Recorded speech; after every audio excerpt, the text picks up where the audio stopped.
Welcome to Beardy, Bruce Lee Central. And we're pulling you up to the microphone so people can hear you.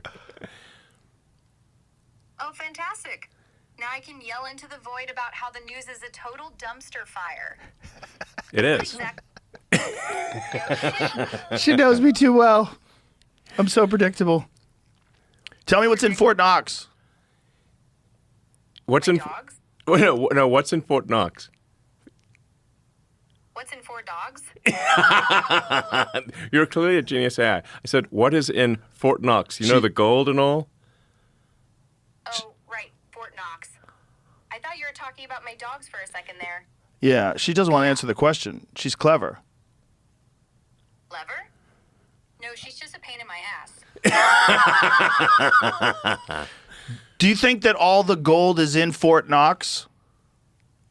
Do I think all the gold is in Fort Knox? Yes. Are you a fucking conspiracy theorist? Yes. Yes.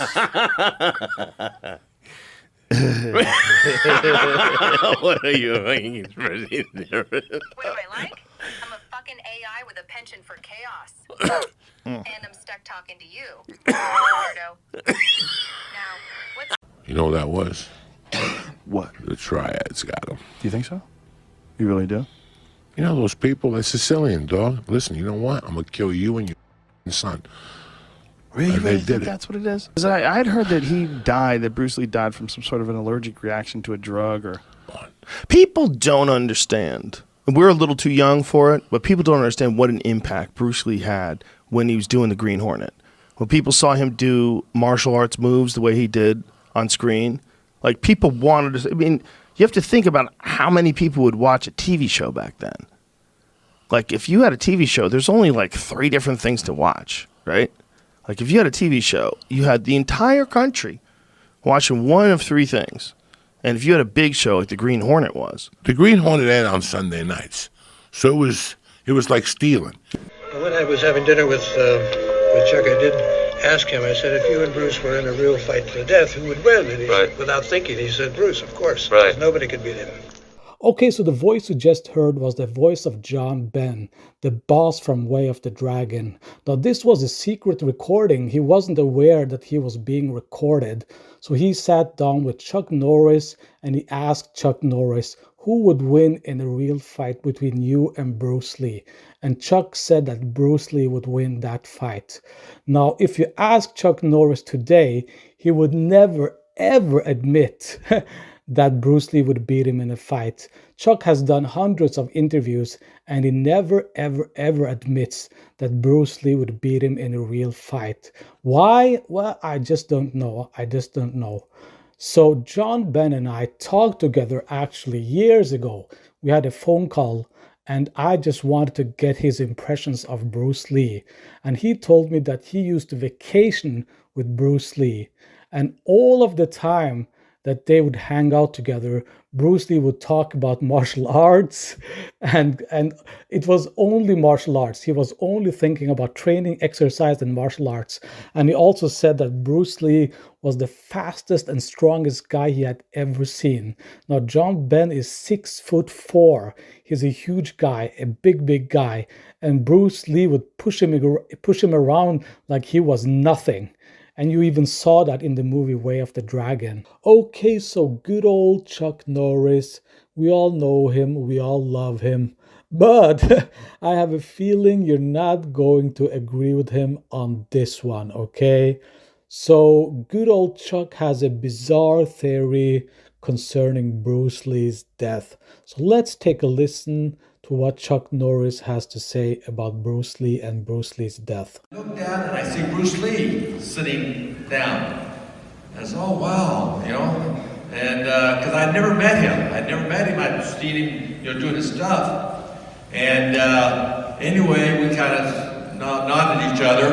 And then I fought and won the championship. And Bruce Lee goes like this here. So I go down there and get off, you know, and we start talking. And he says, don't you live in LA? I says, yes. He said, I do too. So why don't we start training together?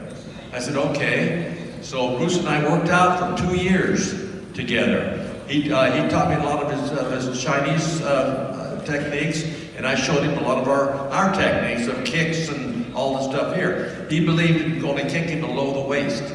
And I said, well, that's good, Bruce. He said, you should be able to kick anywhere. You should be able to put that foot anywhere. And so, so we trained together for 2 years, and he got, as you could tell, he got really good at it.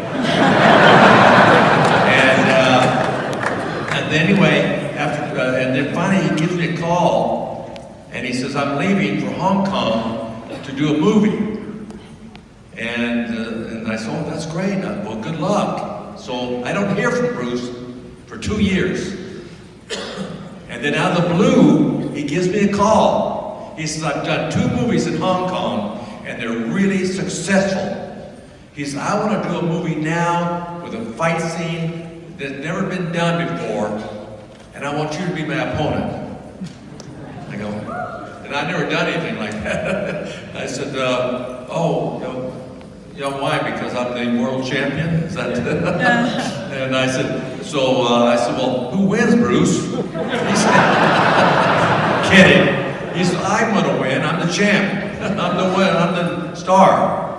I said, oh, okay. So anyway, Bruce and I, did this big fight scene in Rome, and it was really. Because Bruce and I worked out for 2 years together, so we knew each other very, very well. I knew everything that he wants to do, and he knows everything that I like to do. And so when we did the fight scene, we pretty much just put it together right there. And anyway, we did the fight scene, and after it was over, I went back home, and then. In 1972, I get a call. Bruce is coming to LA to see his doctor. And he says, so he says, let's have lunch. So we do. We have lunch. And he says, I'm going to see the doctor, and because I've got some problems. I'm getting dizzy and passing out. So I want to find out what it is. So anyway, he goes to the doctor and does the whole thing. Anyway, after he does, we get back together, and I said, how'd it go? And he says, well, the doctor says, he was 32, he's the same age as me. We were both 32. And he says, the doctor says, I'm like an 18-year-old kid. I said, oh, that's great. And I said, did he tell you why you're falling and doing all the falling and all that stuff? He says, he doesn't know. He says, it could just be anything. So anyway, he leaves for Hong Kong. And a few months later, he passes away.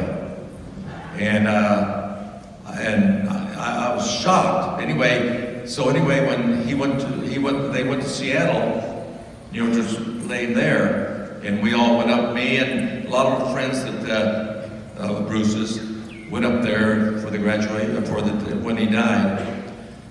And Linda, his wife, decided to move back to California, and he found a home about maybe a half block from my house, so I could spend time with Brandon, the boy.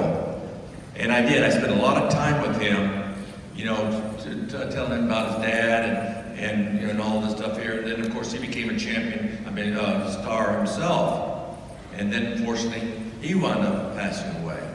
But the thing is that Bruce was an incredible guy, and this is, and this time I spent with him, going through this whole thing here, was something that I will never forget about. And so this is about Bruce Lee.